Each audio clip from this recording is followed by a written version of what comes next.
In the last video, I ranked 10 anime that I regret didn't get a second season, as I felt those sequels soured my original enjoyment of the show.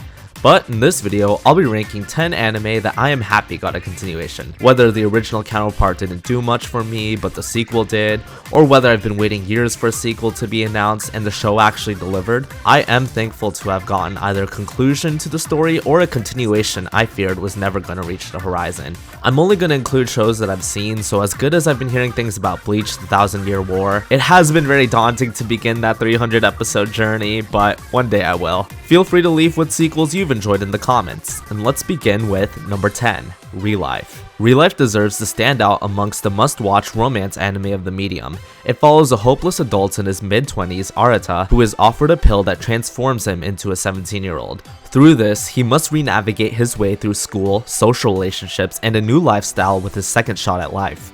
What stands out beyond ReLIFE's romance is its coming-of-age themes and the messages it gives both students and those navigating early adulthood as well. I really liked the show when it first aired when I was a freshman in high school, but I now have an even deeper appreciation for it as an early adult as well.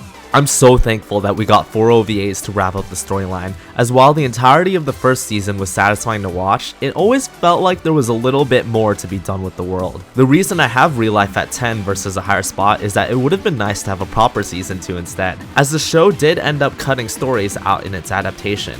I'm not here to judge the show as an adaptation as I've only ever seen the anime, and if anything, it's a credit to the production that despite being super condensed, it did not feel all that way to me while watching the show. To me, a story only suffers from a rushed adaptation when it either A, is super apparent to a first-time viewer, or B, leaves plot lines and characters on an unsatisfactory note. And luckily, the final arc didn't do either in my opinion and served as a good send-off for the series. It even gets more points for tying a bow to the show, as much as I love long-running shows, it's even better if I can reflect on it from beginning to end in a good light. Number 9, Shadow's House. Season 1 of Shadow's House ended by going off course of the manga and changing how the events of the debut of our characters played out. Going back on course with the source material to continue the mystery and struggles of Kate and her counterpart Emiliko is an impressive feat that landed it a spot here. Shadow's House is a mystery show where the roles are reversed. The shadow-like characters are actually the ones in charge and their human counterparts are called dolls and live to replicate every action of the shadow. They all live in this gigantic manner, but everything is closed off and secretive, even to the lives of the shadows. We don't know why the human dolls replicate the shadows, how this came to be, and who's running the show, and that's the mystery we have to uncover throughout the journey. This anime is far from over, and it seems like we have a long way to go before we get any concrete answers as opposed to hints.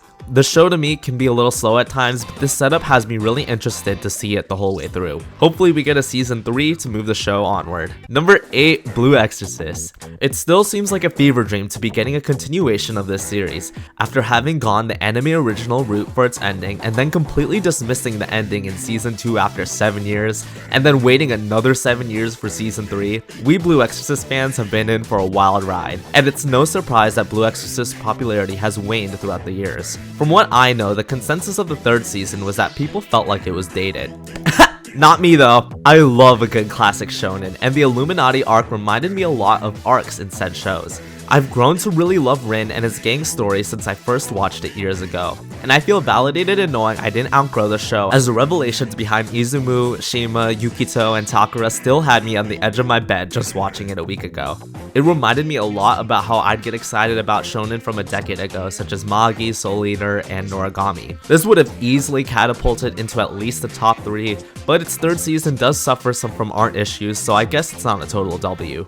Nonetheless, I'm really glad we're getting yet another season of the show this fall. My personal hype is through the roof. I wish we got a less bumpy adaptation for the franchise to preserve its popularity, but if anything, it just means me and the other hardcore Blue Exorcist fans can enjoy the show peacefully. Just please don't go down to the level of Promised Neverland and 7 Deadly Sins. Number 7, Full Metal Panic. Full Metal Panic was a popular action mecha franchise all the way back in the early 2000s, more specifically 2002 when the original anime released. So imagine what a surprise it was that it was suddenly announced that in 2018 we would be getting a 3rd season of the show. Hello? I have to admit that I wasn't even a big fan of the original. I liked it for what it was, particularly with Sosuke growing from just becoming a military head to forming more humanized relationships with his peers, but I wasn't necessarily hyper invested or anything. But just the feat of getting a sequel not only in HD but in 16:9 as well did make me jump on the bandwagon of hype as well. I was excited for how exciting this transition was, and my opinion of Full Metal Panic Invisible Victory is that it's another entry in Full Metal Panic. I would say that my only complaint with the season was how they took out a lot of the comical interactions between Sosuke and Chidori. But to be fair, we had a whole spin-off for that, and the story has been waiting to be completed. The story also moved at a much faster pace than the first 2 seasons, and while that would usually be a detriment to the show, such as a certain magical index was for me, because I wasn't super invested in the franchise as a whole, I actually kinda preferred it this way, as it kept me engaged all throughout. From what I've read online, the season was a bit divisive, and I do see why. But for me, it actually improved my initial opinion on the franchise, which is why I'm happy it got a sequel. Hopefully we do get a final season announcement now, as the story is so close to being concluded. Number 6, Major Second. For those that don't know, each season of the Major franchise follows a different time period in the main character's life and everyone that surrounds him during that period as they pursue their baseball career. In Major, we follow Honda in elementary school, then middle school, then high school, then college, little leagues, all the way up until the MLB. And in Major Second, we follow Honda's son Daigo and his struggles living up to his father's name in the same storyline format. Season 1 took place in elementary school, and now Season 2 takes place in middle school. The first season followed a lot of Daigo's internal struggles in wanting to be the same star pitcher as his father, and having to accept that his knowledge of baseball and strategies is just better suited to be as a catcher. This was a fun concept, but like I said, it was played out to be a little elementary for lack of a better term. But in Season 2, we follow Daigo's journey in middle school, with most of his teammates consisting of girls and barely having enough heads to form a full team. This transition was one of my favorite things about Major Second, and to an extent any sports anime has done. We have a unique take on a lot of the teammates' perspectives, as they know that middle school may be their last chance to be fully competitive in the sport, as the physical capabilities and biology between male and female is only going to grow further apart as they get older, creating some of the most unique challenges, drama, and struggles the sports genre has had. The stakes were really high in this one. There's also low-key a theme of sexism and overcoming that, added with all of the individual characters' struggles as well. Major Second Season 2 is one of the most exhilarating sports anime I've seen, and these motherfuckers are like 13. What's more, and could be a first for the franchise, is that with the ending of Season 2, the middle school arc has a lot more story to tell, so its 3rd season may actually break the cycle and have it continue off from there instead of transitioning to Daigo in high school. But also they could just call it like Major Second Season Part 2, who knows, but that's a lot of 2s. Number 5, Tamako Love Story. I can't even recall much of what happened in Tamako Market besides that super annoying bird, but I do remember tearing up watching Tamako Love Story. This is the 2nd biggest in terms of magnitude that my opinion and personal enjoyment has flipped while watching the follow-up. The first will be listed later. Whereas Tamako Market focused more on the slice of life aspects, watching Tamako Love Story served to further the romantic conclusion between Mochi and Tama as a satisfying treat to the viewer. Tamako Market is still pretty good on its own, but with Love Story, it adds a new layer of depth to the world I didn't even know was needed. I haven't revisited the show or movie since, so my memory of it is a bit hazy, but I definitely want to do that soon, as apparently there's also a 10th anniversary new projects in the works. Now, I don't know if that's a movie, a show, or something smaller like merch, but if it's the former, I'd be pretty excited to dive in and see where it takes the show from here, which I probably wouldn't have said had I not seen the movie. Number 4, Durarara X2. I am really happy we got to witness a full adaptation of Durarara. What makes this show so special is its unique storytelling approach alongside how all of the lively characters in Ikebukuro interact with one another. Its convoluted storytelling device made it so that the viewer would be rewarded for paying closer attention as everything clicks together. It's a little bit confusing for me to explain as it may be to watch, but I'll try to give it a shot. Each episode takes place through a different perspective of the different characters living in Ikebukuro. One episode may focus heavily on our MC Mikaido. We see his thought processes, all of the actions he takes, and then the next episode will focus on a different character, let's say the headless rider Celty, and it'll walk us through her current dilemmas as well. In the background of Celty's episodes, we'll see that Mikaido is doing the same actions as he did in the last episode. It can get really convoluted really fast this way as the episodes start jumping periods of time before moving forward. but you are always able to tell when in the timeline the episode takes place based off of what happens to all of the secondary characters in the show. And it's not as if episodes are skippable in this sense either, as each character serves to move forward the story's climax in some shape or form, and the actions they take in their episode are explained in their motivations. The show makes it so that it doesn't become too confusing by including a brilliant 10-second recap that plays in the middle of the opening seamlessly. By the end of the first season, when everything started to click together for the very first time, I remember audibly going, "Holy shit!" when watching the show. All of the characters' secrets, their interactions made sense, and I appreciated how everything suddenly felt so well put together by that time. All of the characters' secrets, their interactions made sense, and I appreciated how everything suddenly felt like it was so well put together by that time. And I went crazy trying to see the conclusion. I don't know if the sequels quite reached the same heights of excitement I felt by the end of season 1, but it didn't make it any less intriguing to follow all of the characters in Ikebukuro either. It kept its intensity up and offered a good close for everyone in the city by the end. Also, I really love the soundtrack.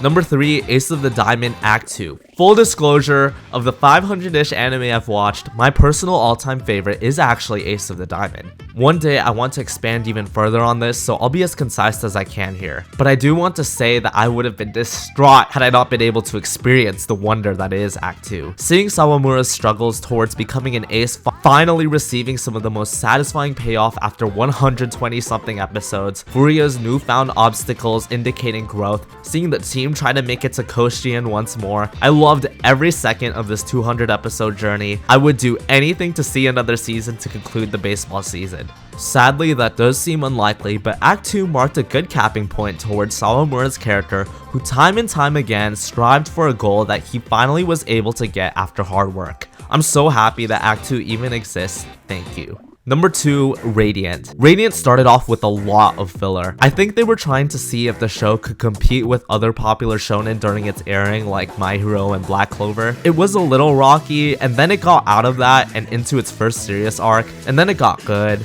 and then it got really good, and then it got fucking amazing. And by the time I finished, I don't even remember what happened in the beginning because all of what happened afterwards just stuck with me. A focal point for this show is the discrimination humans have towards users of magic, and it's so raw in presentation when we see Seth struggle again and again, and to see everything they put wizards through made me so angry as a viewer. The second season is largely a war based between humans and sorcerers, and shit got real and dark so fast, I couldn't believe I was watching the same show as season 1.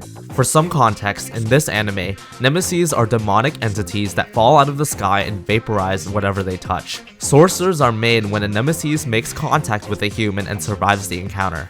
The human's ultimate goal is to destroy the source of the nemesis' power, which is the mythical Radiant we have no idea about, which is kinda like the One Piece. The problem is that sorcerers are so feared in this society that anyone spotted is immediately persecuted out of fear, which leads to a lot of said discrimination against sorcerers. Our group of characters are also sorcerers who wish to destroy the Radiant as well in hopes of sorcerers being treated equally. The problem is that these fucking humans are so hateful towards sorcerers that they'll stop at nothing to have them exterminated even if they share the same goal. It really is frustrating to watch the way that humans treat sorcerers because when you think, nah, they can't go there, they go there. Black Clover is another shonen I can think of that has some discrimination elements in it as well with Asta's Grimoire, but it doesn't even hold a candle compared to how the world treats Radiant's characters. It's also frustrating how severely overlooked the show is, because it really does come onto its own at the end of the first season and becomes an amazing shonen in its second. Definitely give it another whirl if you can. Number 1, World Trigger. Oh my god, yes sir, that's right, World Trigger. Toei knocked it out of the park with seasons 2 and 3, giving us upgraded animations, intense battle sequences, and the conclusion we as fans have been waiting for to the B-Rank Wars arc. It didn't seem likely we'd get a continuation given the long wait between seasons and the mangaka's health condition, but I was overjoyed with the continuation that exceeded my already high passion for the show. It was everything I loved about season 1 and more. World Trigger's power scale and strategy elements are some of the most intense I've watched, and even without lives at stake in these battles, they were still a joy to watch.